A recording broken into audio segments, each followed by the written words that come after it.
Good afternoon, everyone, and welcome to the Preparing Your Land Business for 2025, a Roadmap for Success webinar presented by RLI. I am Melissa Lutz, the Programming and Events Manager for RLI, and I'll be your host today. The Realtors Land Institute and the Voice of Land continually strives to maintain its status as the acknowledged leader for all matters pertaining to the land real estate profession. RLI endeavors to remain the essential membership organization for the extraordinary real estate professionals who broker, lease, sell, develop, and manage our most precious resource, the land. We're here to provide our members with the expertise, camaraderie, and resources that are foundation for all land real estate professionals to become the best in the business. While this webinar does not count as credit towards RLI's elite accredited land consultant designation, it is filled with valuable expertise. Today, industry experts Randy Hertz, ALC, and Kasey Mock will share insights on upcoming trends and strategic planning tips to help you position your land real estate business for success in the coming year. Whether you're an experienced land broker or new to the market, this session will equip you with the tools and knowledge needed to stay competitive in this dynamic, ever-changing industry. This session will be recorded and made available through our education portal for our members and on our YouTube channel for our non-members that are joining us today. Now I'd like to introduce our panelists. Moderating this session for us is our 2024 RLI National President, Sam Bowers, ALC from Georgia. Randy Hertz is, again, ALC, is the Executive Chairman of the Hertz Farm Management Incorporated. He's been involved with the farmland investment and management business for 45 years. He is a real estate broker and professional farm manager. He and the Hertz team specialize in building, selling, valuing, and managing income-producing farmland. Hertz Farm Management manages over 650,000 acres with offices in Iowa, Illinois, Nebraska, and Minnesota, and last year helped to sell more than 500 farms. Randy is also an instructor for RLI, teaching land investment analysis, agricultural land brokerage, and marketing and introduction to land brokerage. Our second panelist is Kasey Mock, CEO of Mock Ranches Group, a Keller Williams Realty expansion team with locations across the state of Texas. Mock Ranches is expected to surpass $1 billion in career sales this year. Kasey served as the director of KW Farm and Ranch and KW Land from 2014 to 2022, leading the company from a startup to over 500 associates.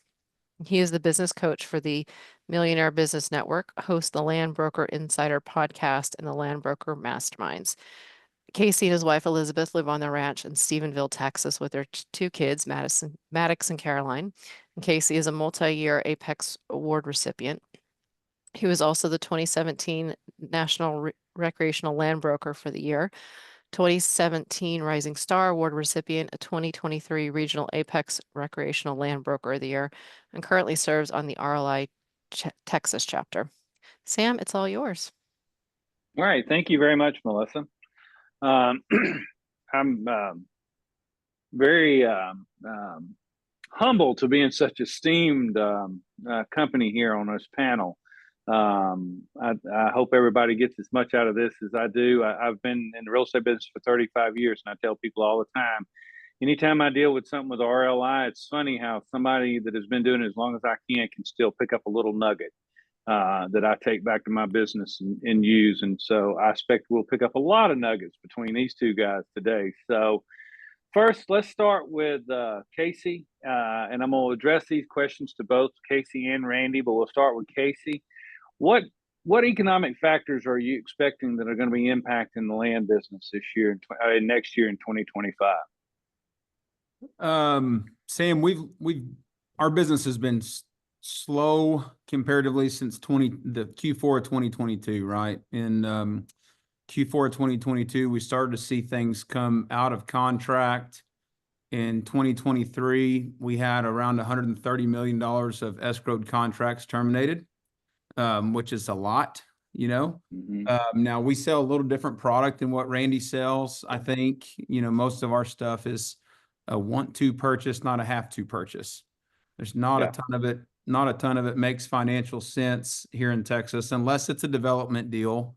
We do sell a good bit of transitional stuff that's going into single family. And of course, that got really tough too. But in the last month, I'd say, leading up to the election, traffic has been really good and really steady. And we credit most of that just to business confidence. Our business is driven a lot by oil and gas and construction, and then related industries to oil and gas and construction here in the state of Texas. As fast as we're growing, people move here, construction happens, strong oil and gas economy, and just the related industries to that generate a lot of real estate business for us. Those businesses have been good the last 3 or 4 years, but they've been terrified of regulation.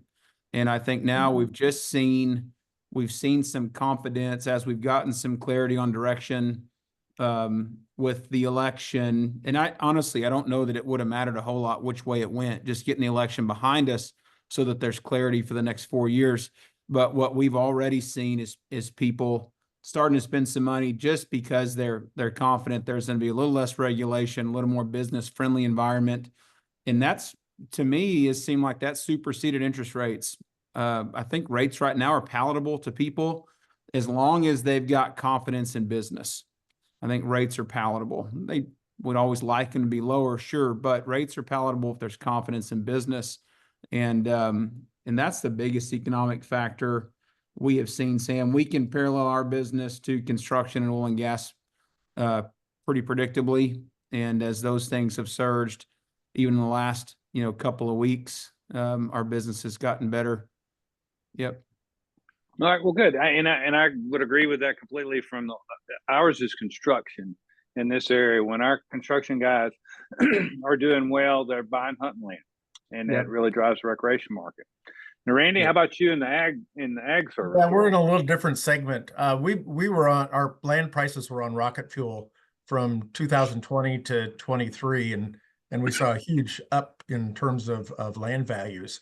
And so now we're in adjustment time. Commodity prices have dropped significantly in our area, corn and beans, and the hog market's been a little tough too.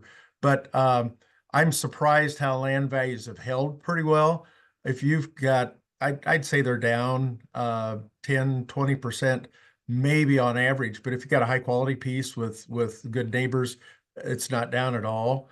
But what that spells is you really have to set expectations for both your buyers and sellers, because the sellers want to get what they could have gotten a year or two ago, and the buyers want to get what they think it's going to go to next year. And so there's a gap there. And so you've got to counsel both and be real careful. Also, if you're in a declining market, which we've seen a little bit of, you don't want a seller to sit on their hands and say, well, I just need a little bit more as the market tails off by them. Interest rates are down a little bit. They're not terrible, but we had such a huge influx of cash during COVID that there's a lot of unspent cash yet. Yes, they can get a lot more for their deposits right now, and the equity markets have been good, but that economic impact of interest rates is not as much. I think in terms of estate planning and stuff, there's a lot of activity in that because they're afraid of what's going to happen at the end of 2025. Our valuers, our appraisers are really busy trying to put together values for people putting land into trust to try to get it to the next generation or to the grandkids without getting a federal estate tax bill that eats up half of it. And so that's a concern. Now that we're done with the election, you still wonder, we've got huge deficits that we've been pushing along, federal deficits. And what's the impact of that? There's a little bit of uncertainty there, but land is a long-term investment, whether you're looking at rec land or income-producing land or development land. And so people are buying on what they can get, what they can afford, and what's down the road a little ways. I thought we'd see more of a slowing in terms of volume, but our volume's been pretty steady here this year. It's not as good as it was the last 2 years, but it's still good. We're still within the top 3 or so in terms of sales volume. And so it's not bad at all. Little concerned about tariffs and trade wars. If we start taxing the heck out of stuff coming in the country, prices are going to go up again. And that retaliatory tariffs that we've got surplus commodities right now, and that's hard to eat your way out of that. And so those are some concerns on the economic side. If you're looking at where to buy land, you need to look at the areas that are growing population wise, job wise, and so on. and you can see areas around the country for that. It surprises me what some of the server farms are paying for land. If they've got a well-located piece, I think they overpay by about 10x, because they're paying, not just tens of thousands, they're paying hundreds of thousands an acre for the right location. And if you're blessed with that, you got a lot of 1031 money to spend. That's sort of what's going on in terms of that in our market, and spread that around a little bit. If you go out west, water is always a concern, but California's had good rains the last couple of years, and those permanent plantings have been sort of overplanted the last few years, maybe 5+ years. And so they need, I think once they run short of water and they get rid of some of the surplus, they'll be back in the green. But that's been interesting to watch too. We're not as involved with that, but the economic impact, really, we've got a pretty good economy. We're concerned about inflation, but it's down a little bit from where it was. I wish we could build some houses, because everybody would like to buy a house based on what they could have built it for a couple of years ago or before pre-COVID, but that's just not possible today. There are some communities that are digging the heck out of putting houses up, and others are not.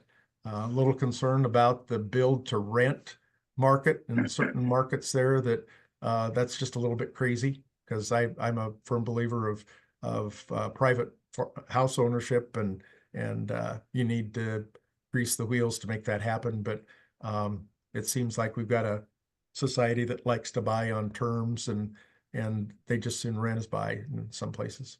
Yeah, we've Enough seen said. the rent market really, build to rent market, Randy, in small town Texas has really accelerated in the last 6, 7, 8 months. Of course, they're paying, they can pay more than the average consumer can pay to build, and they can build today, whereas it doesn't necessarily make sense for the average homeowner or consumer to build today.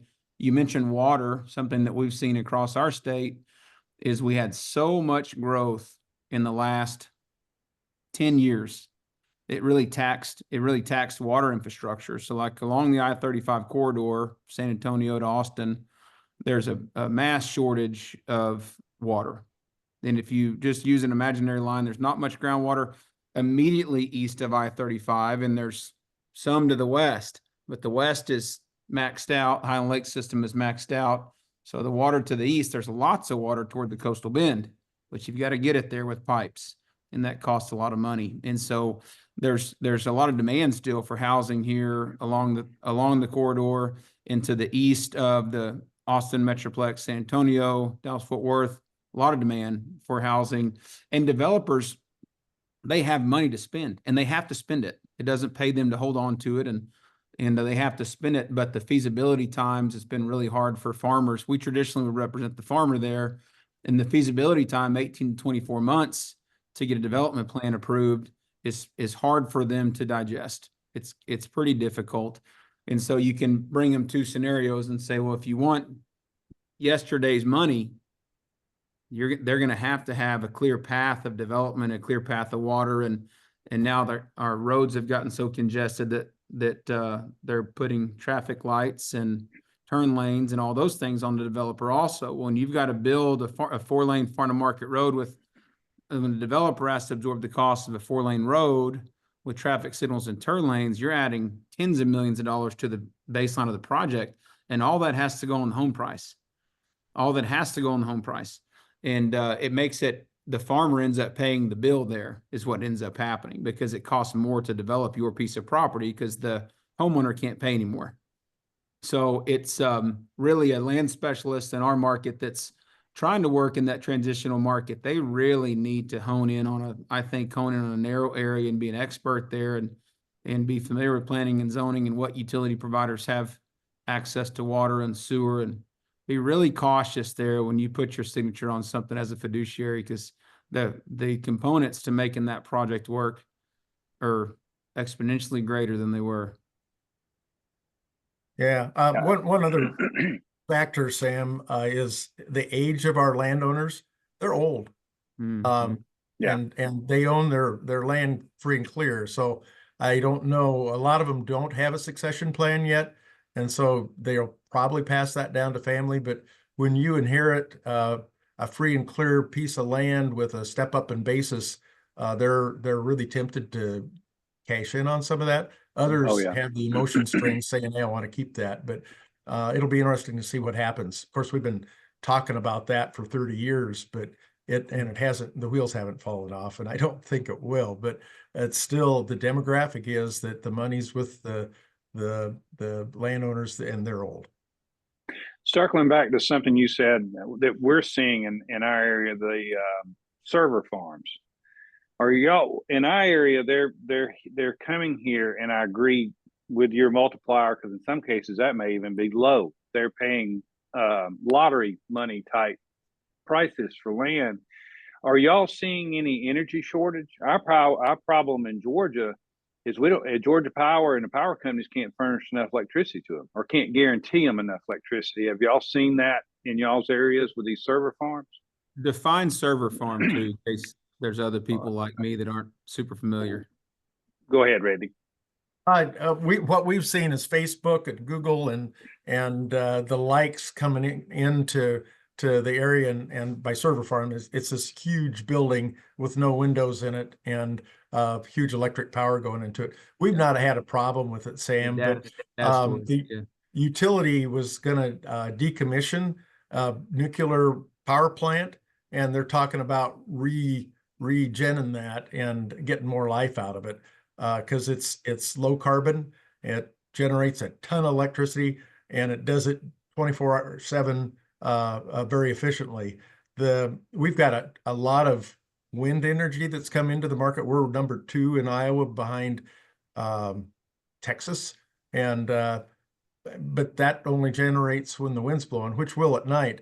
There's a lot of interest in solar too, but I don't know what's going to happen with the new administration in terms of all these green energy projects, because the first liar doesn't have a chance with the solar farms.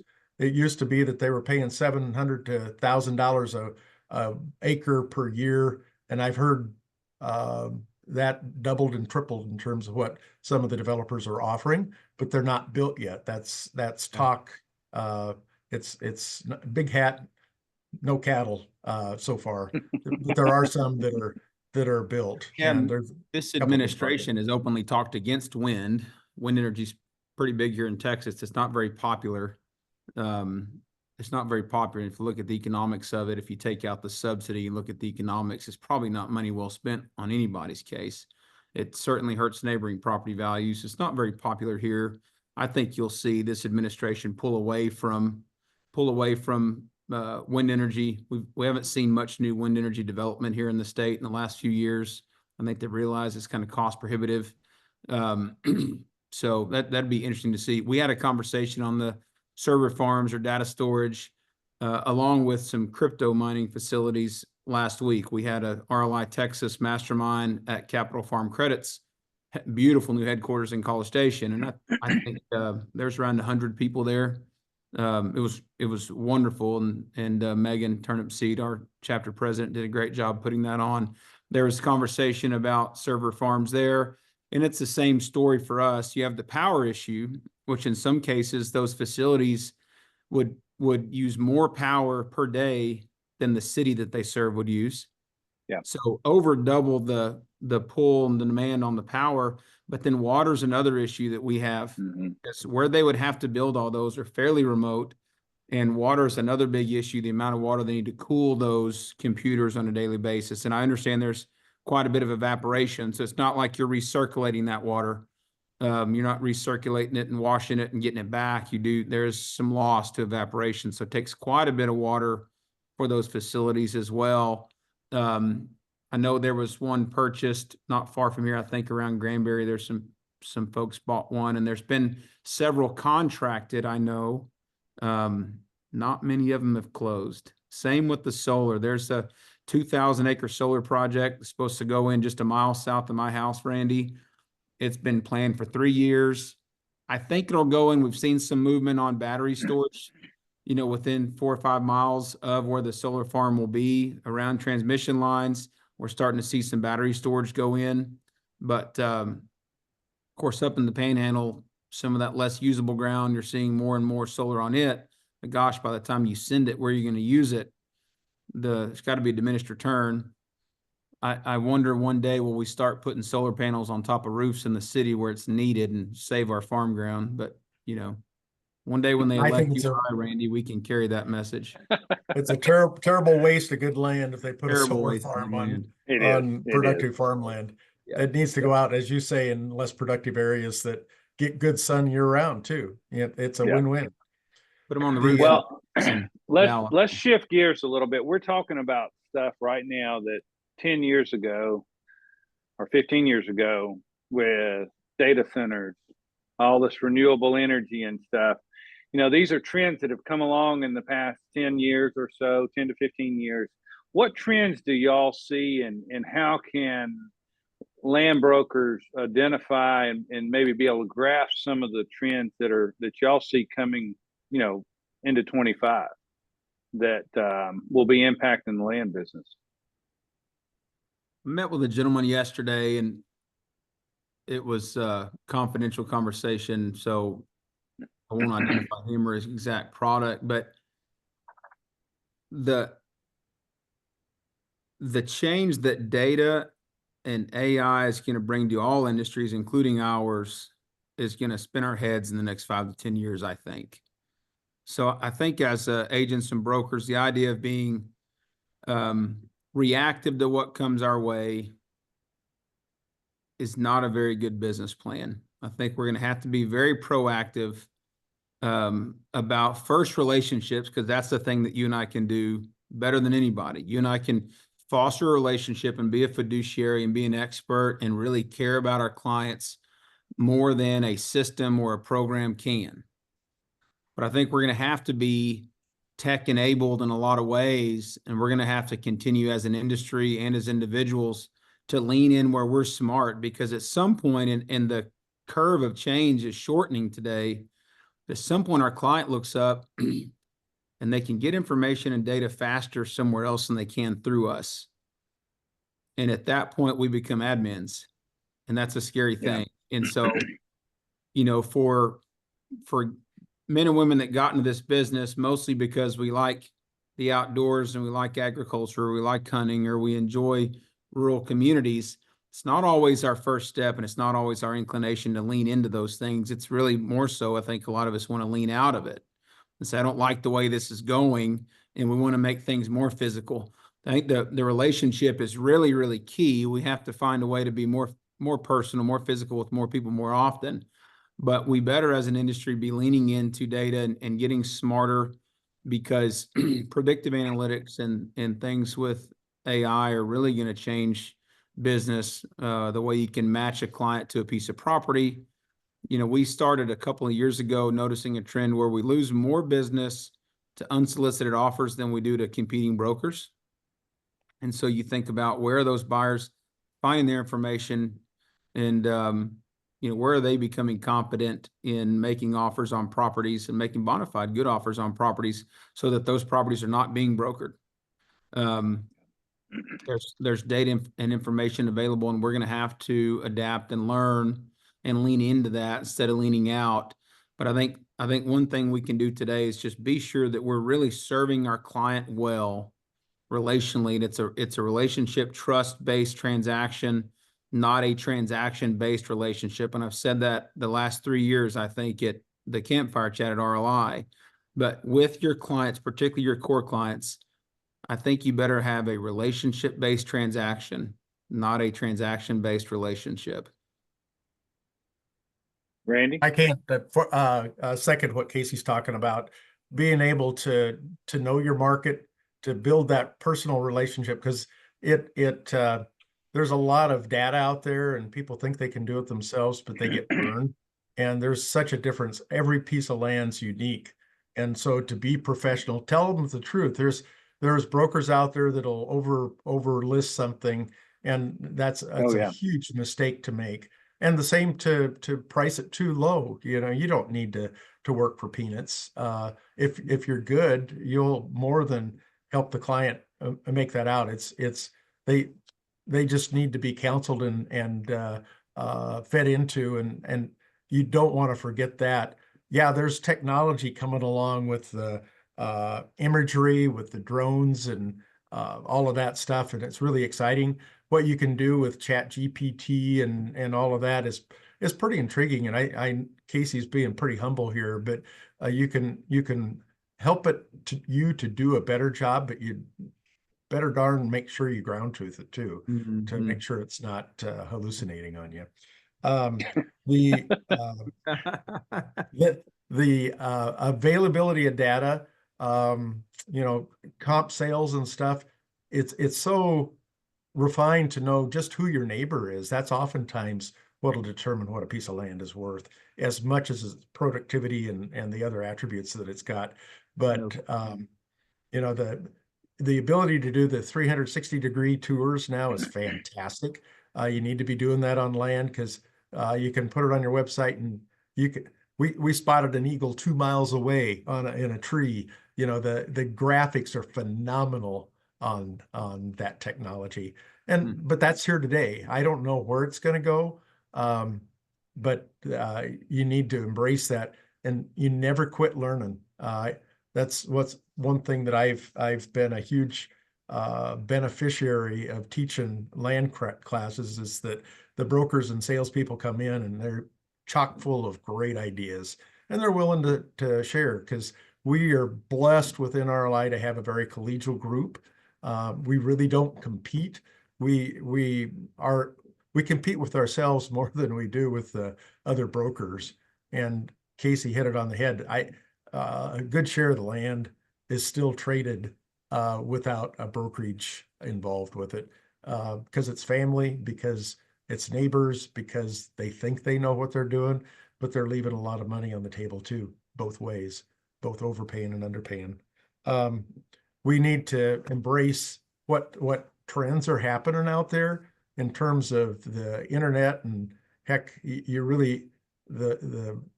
they've spent a lot of money getting fiber optics out there, and that's phenomenal. But heck, you can get a Starlink with Elon Musk's thing, and you can be out in the middle of nowhere and have really good internet. Now, it doesn't work very well in Florida or California, because there's too many other people trying to compete with you. But when you're out in the hill country of Texas, and you don't even have a cell connection, if you've got the internet, you can make a cell call right over with your cell phone on your internet, and it's fantastic. So you need to be aware of that. And you can put her on your truck, or if you've got a RV, just mount that antenna up there and you've got it on the go. And so those are some things that are going on. That's been great for rec land, the Starlink, because when guys are out hunting, guys and gals are out hunting, the way our society is now, you've always got that little device with you. You're always working, and there was so many areas that you didn't have internet access, and a lot of times no cell access, and that has really changed, because I know it used to be how far from town it was. It was now, do I have internet service there? Can I get internet service? Because I want to be able to go and enjoy my recreation property, but I want to be able to work too. And so, yeah, that has been a big change. Well, they want to hook up their trail cam. They want to look at those big antlers that are walking down there. And they're going to watch us drive by in our side-by-sides too, and know that we're out there on their property showing it with their trail cam. So, well, let's talk a little bit about our changing clients. Sort of, what the difference our clients and investors, the priorities they've had over the years, how that may have changed some in the last couple of years. Are y'all seeing a shift there? Randy, you talked about the ag population of farmers getting older, and they're maybe looking more at how to liquidate stuff instead of acquisition to keep growing their croplands. And Kasey, what you're seeing in the Texas area, have y'all seen a shift in priorities from your clients and investors? Go ahead, Randy. Yeah, well, in the States, we're prohibited in a number of states to sell to corporate or to foreign owners. And so in those states, we're dealing with U.S. citizens that are not big corporations. And I thought it would have a bigger market effect than it really has, but the institutions have been one of the bigger changes in the last 10 years. and they still have an appetite because farmland is held. It's like a bond with inflation protection, and so they really like that for a long-term investment. And this is income-producing land. It's not recreational land because they don't have an appetite for that. And so that's a little bit of a change.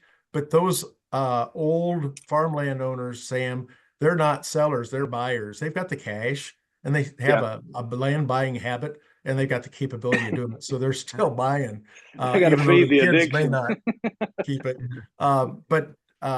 And they've got a tax bill to pay. And they're just allergic to paying taxes. They really don't want to pay any tax, so they don't sell.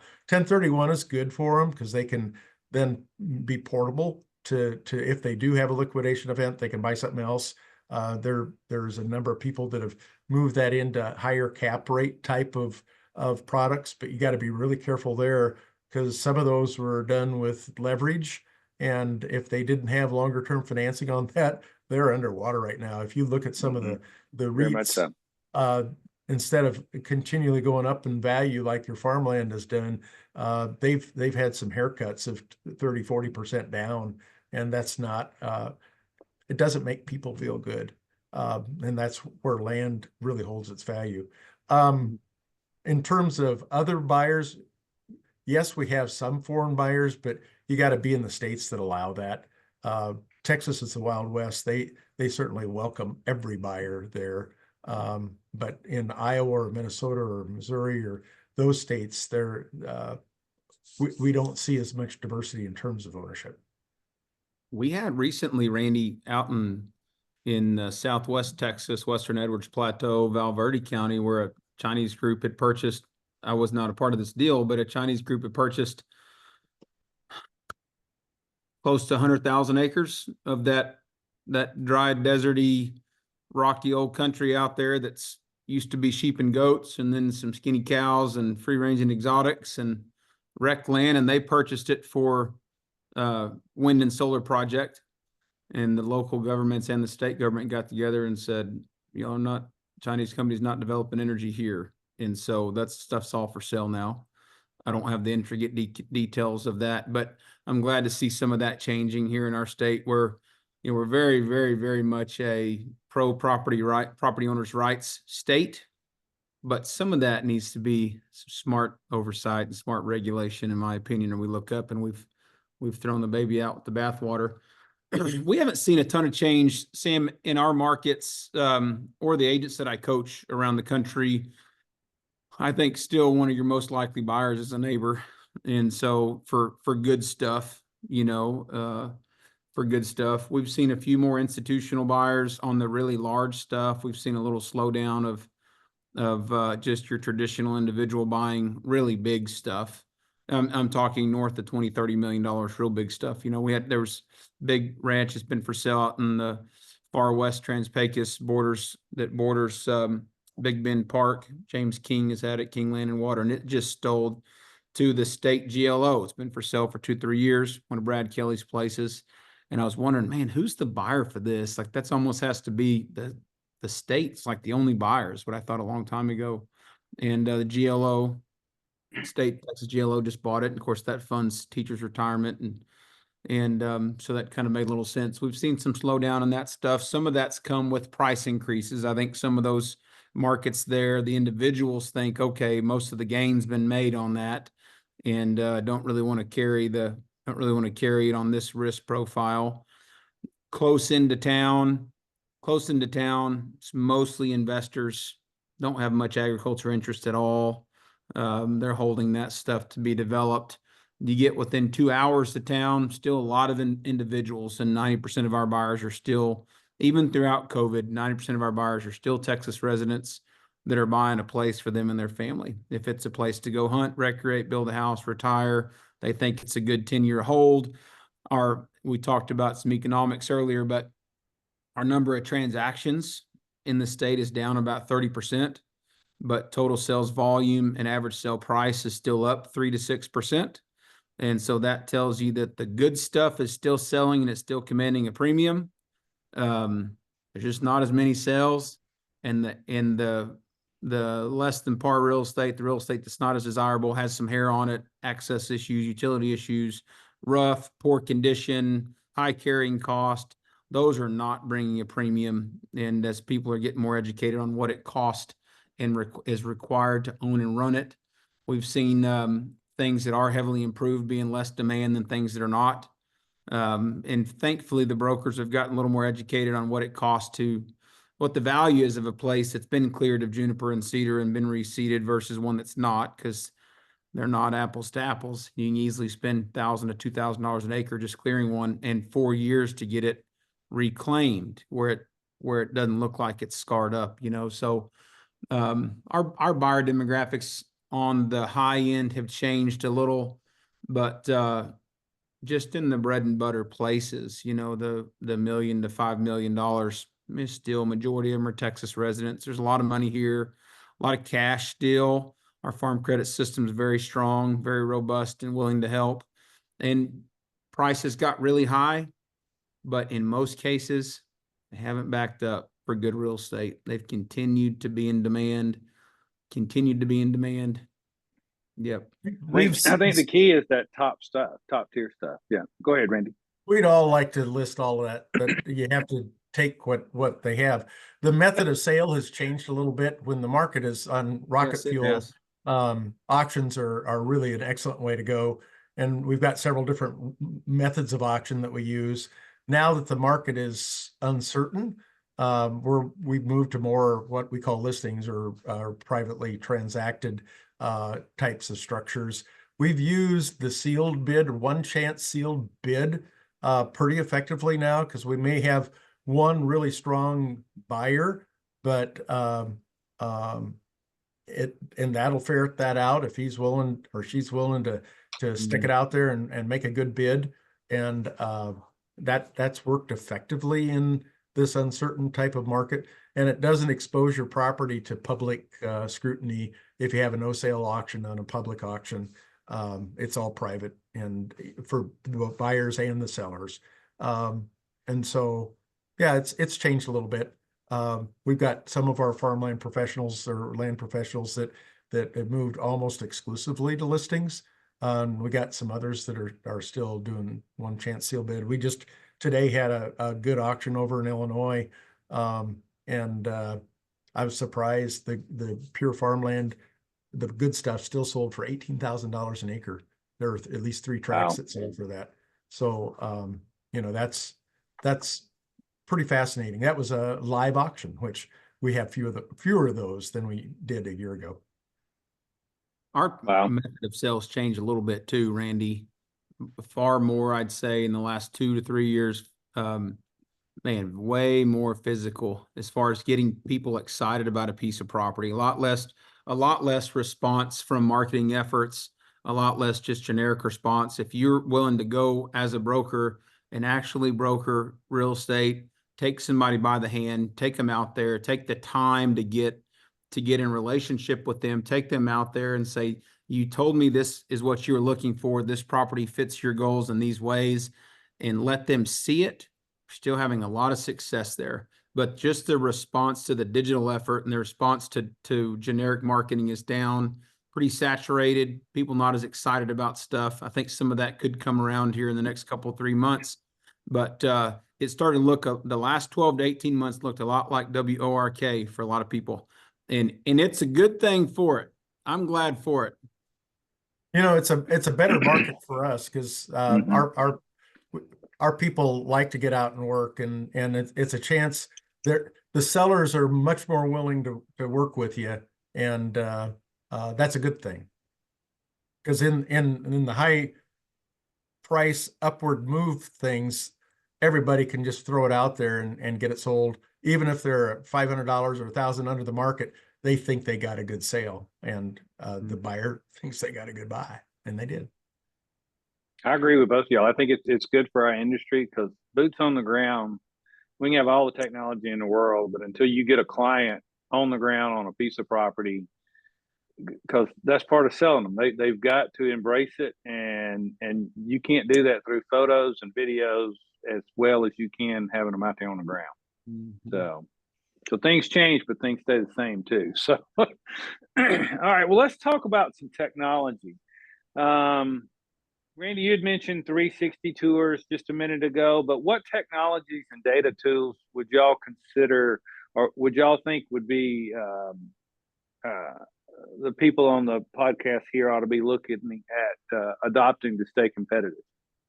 Well, and I may not be the guru, but we extensively use social media and even though it may not be as effective, we still find it effective to communicate with people. But again, our demographic of sellers, and sellers are the ones that list property with us. They tend to be old, but they're doing Facebook because their grandkids are doing that, and so they're somewhat social. The videos and that the whole drone technology, we've got gosh, about every one of our land professionals are commercial drone pilots too, because when you're out on a property and you're checking it out, that's a way to look at every nook and cranny. You can get your photos done, you can get your video acquired, and you know that property better than anybody. The old days of getting the four-wheeler out and thinking you saw the whole property, you really can with the photography we've got. The satellite and aerial images, we've got one buyer who would check out and look at the aerial pictures for 20 years on a property, and he could tell when it was a dry year or a wet year, how well the soils held up, if it was wet or if it was sandy, or, that technology is good. And there's a number of great providers of that geographic information system stuff out there that help you and getting comp sales. There's a couple good vendors of that. Knowing who your property owners are, how to find them and get them is really helpful. What am I trying to think? We've got a database with absentee owners in it, and we send out a newsletter, old fashioned, it's paper, but it works because they live all over the world. And so we want to reach them where they're at, and they still actually read stuff. They're not totally electronic, and we don't necessarily have email addresses or phone numbers for them. So that tax data that we've accumulated for people who own that 240 in that half section and those pieces of land is really helpful. And so we manage that. We're trying to move to email as much as we can. We do. One thing that's helpful is to have an email, you might call it a blast, but a newsletter, just talking about what's for sale and what's going on. And we actually put that out weekly, and it's a subscription deal so people can opt in. And that the open rate is phenomenal because people like to know what's going on in the land market. Yeah. Kasey? Yeah, I think it's important. I think it's the question to ask, Sam. And as agents, business people in general, right? We're business people. So as business people, entrepreneurs, we have to stay curious about technology and test things. It's almost like you have to have one things. Your one thing is selling real estate the way you know to do it. And you almost have to run a beta testing tech media content company on the side to figure out what's going to work and what's going to generate a return. And we invest a lot of money in that in our firm, but you have to test. It's tough, right? Because you take on a new initiative through content or through marketing or through print or through social media or whatever. And it's tough to know how long you need to run that to see if it's going to work or not. It's not one and done, I don't think, unless you're buying leads, which we don't do. And some people do. We don't. We don't. I don't care for that strategy too much because I think it's not really a business. I think if you're just buying leads, it's not really a business. So we don't do that. But Randy mentioned emails. We do that. We test with text campaigns and test open rates on text message campaigns versus emails. Your messaging is really, really important. I was going to say this earlier and I forgot to, but we can expect a response to our efforts based on the value that we're providing, and we can expect to be paid the same way. And so I think the consumer today has a lot of options. They have tons of data available to them. There's also a lot of distractions and a lot of free content. And if we're trying to bottleneck everything and ensure that it comes to us, at some point we look up and we're just harder to do business with than something else or somebody else. And when we do that, we start to lose people. So we just have to always be asking, how can we be easy to work with? How can we have adequate information, adequate data to do our jobs? How can we service the people that have given us permission? And that's a key word for us, especially for a lot of reasons, right? Because I'm sure there's an attorney listening to this, but how can we provide adequate service, a valuable enough service to the people that have given us permission to communicate with them about real estate over time?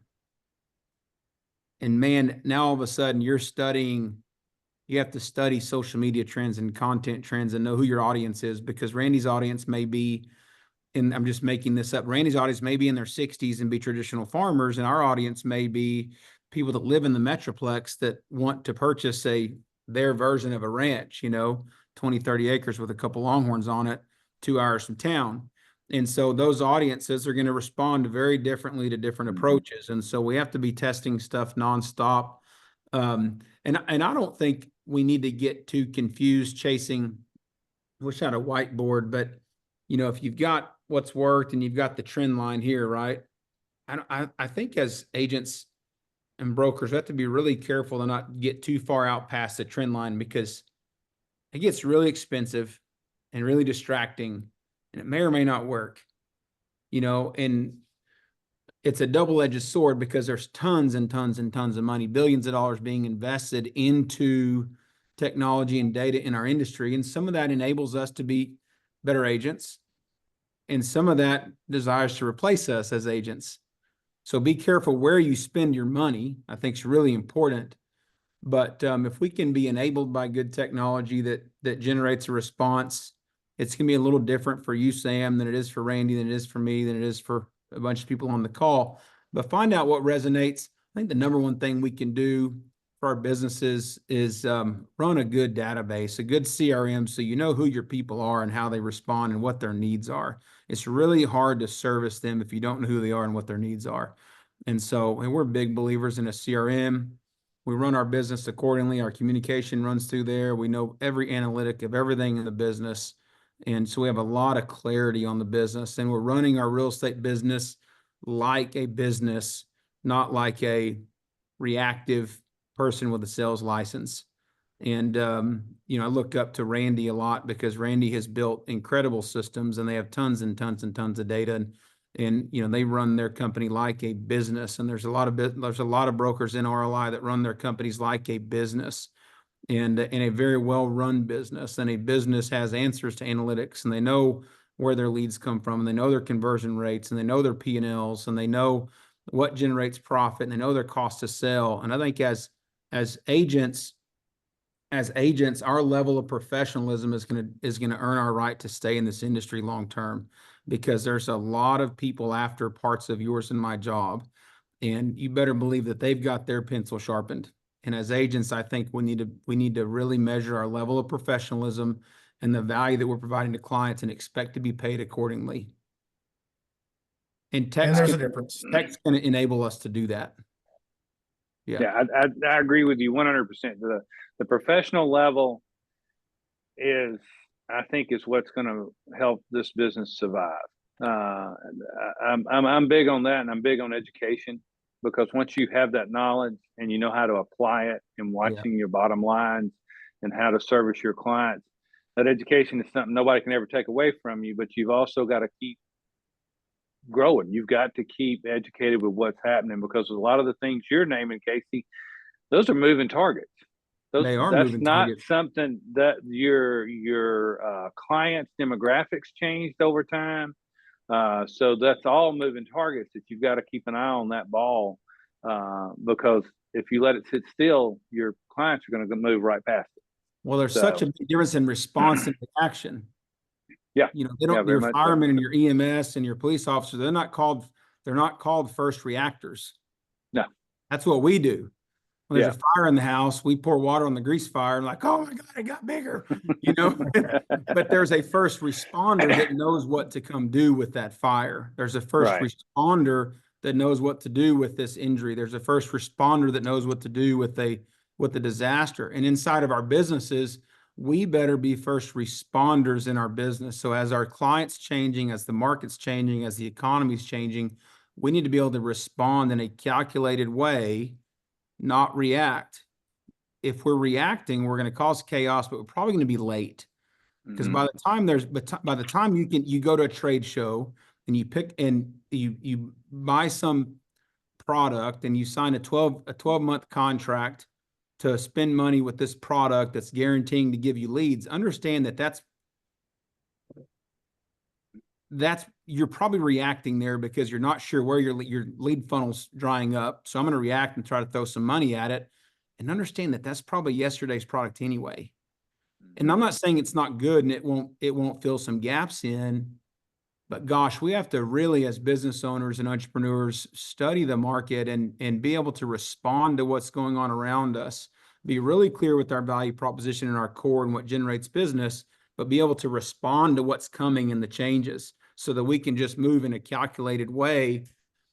You mentioned education, and Randy mentioned it earlier. How long have you been in the business, Randy? Oh, long time, 45 years plus. 45 years. Long time. I hope that when I've been in the business 45 years, I've spent as many hours in the classroom as you have, because I think there's such a huge gift of the student. You never stop learning if you can live your career in the classroom and approach every day with curiosity. I think you really, really, really can take your business to new heights. You've got to have a discipline to implement that stuff. You may have to hire implementers around you, because a lot of us are maybe not necessarily implementers, but you may have to bring implementers into your organization and run it like a business. But we all pay money.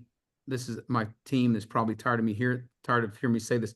We all pay money to people, or you pay something to people to help facilitate your growth. Your broker might be that.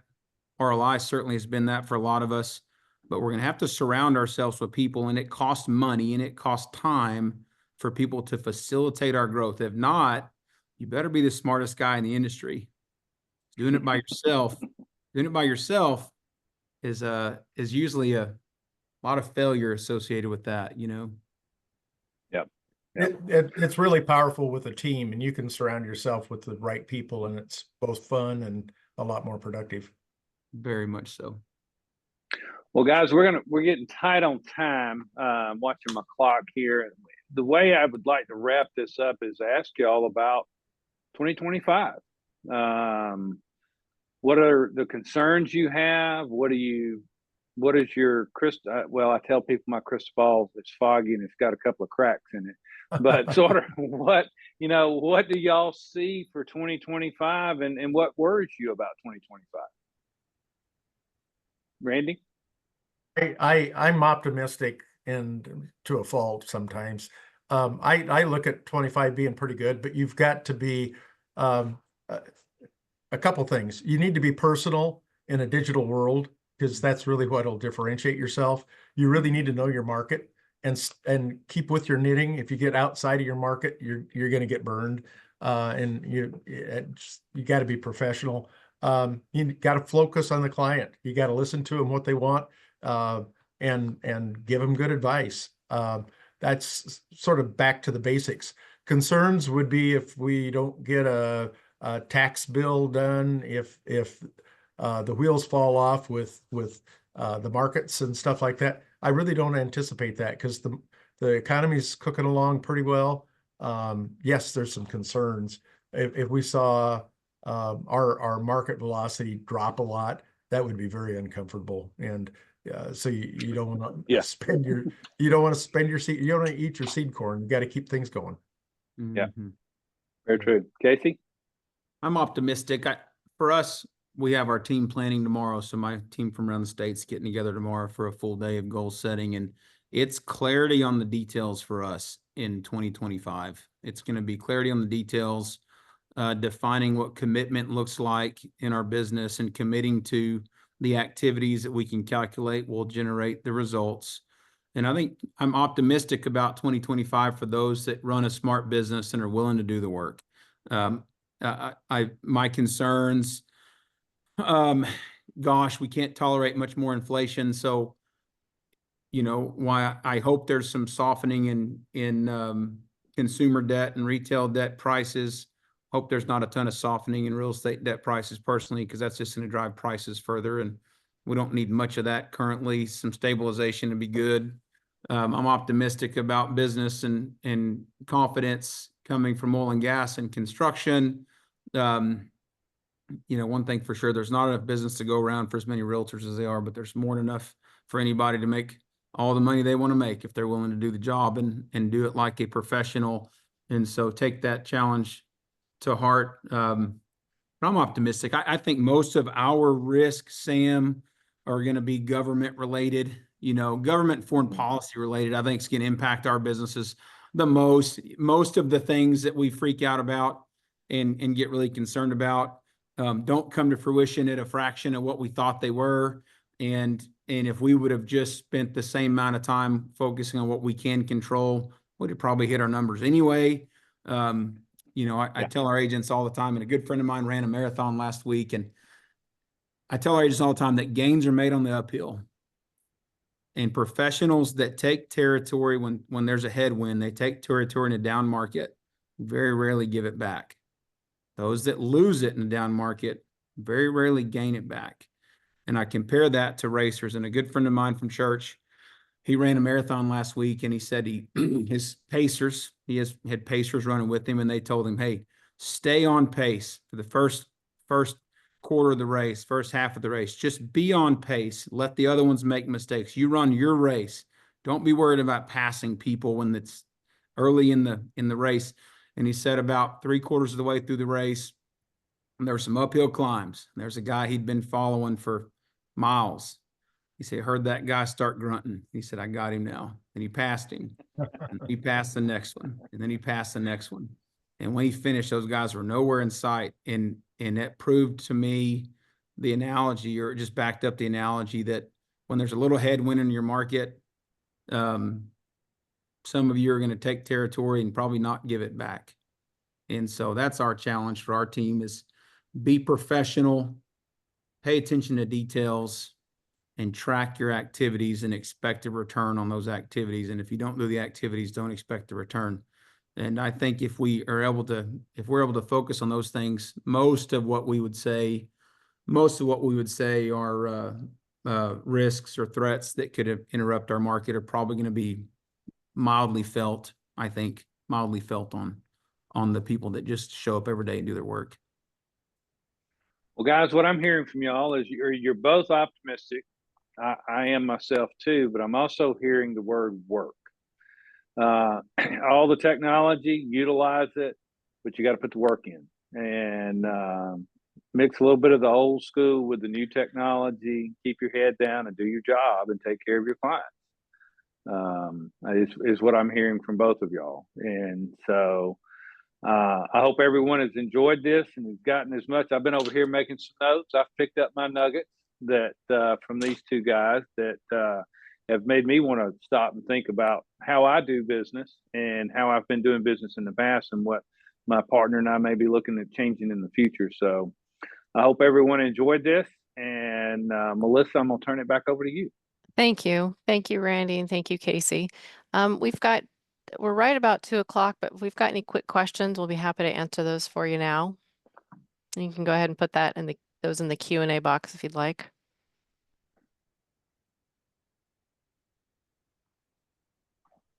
Kasey, you had talked about goals and stuff, and you're a champion of that. We've put together an acre report for all of our land professionals, and I just wanted to share that. It tracks activities, collaboration, revenue, and then engagement. And so we track that and throughout the year so that if they do those things, it's just what you're saying, you'll get results. I like it. No, we're big on that, Randy, big on coaching, big on tracking analytics, big on activities. And it's a math equation, right? When the market changes, the input into the equation changes. But, we could talk, you and I could talk for hours and hours and hours. Elizabeth and I, my wife, who's a phenomenal partner in everything that we do, we've seen that our business has gotten better as we've gotten smarter financially and we've become investors ourselves. And now you start to think like your clients do and make your decisions base your decisions and your activities, maybe how they do. That's really been good for us, reading books and measuring things and having coaches. And where I was going with that is one thing we do with our coaches, we try to pre-spend. When we set our goal, we try to pre-spend the money. You don't write the checks, obviously, because, you know, those might bounce if you wrote next year's checks, but we try to pre-commit the money anyway. So we started a nonprofit and we make our commitments there, and we make our commitments in investing, make our commitments to our staff, commitments to our family, we make commitments to our investment accounts. And it goes a long way to hold you accountable to go make the money. And then all of a sudden, if the market's tougher and and your clients aren't coming as easily, it's hard to use that as an excuse if you already committed where that money's going to go. You just got to go find it. You just got to go find it. You got to go when you leave the cave and your wife expects you to drag something home for dinner. Don't come home till you've killed it and skinned it.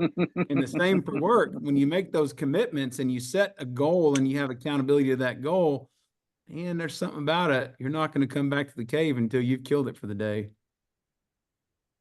The hunting's going to get tough, and a lot of people are saying, dang, that hunting was tough today. Very true. We don't have any questions, just some thank yous. And I also want to point out Kevin Hausman was on our new member meetup this morning, one of our new members, and he said thank you. He's in Western Kentucky and encouraged, and just wanted to say thank you and hope he gets to meet y'all personally one day. So if you're going to attend the National Land Conference this March, Kasey is going to be giving his campfire chat, which is always very popular, and we're excited about that. Sam and Randy will be there as well, and they'll be happy to answer any questions. At this time, I'm going to say thank you to everybody. We will be emailing a recording of the webinar out to everybody within the next couple days. And I thank you again for attending the Preparing Your Land Business for 2025 webinar hosted by RLI. Have a great afternoon, everyone. Thanks, Thanks, y'all. See you everybody. guys. Thank you.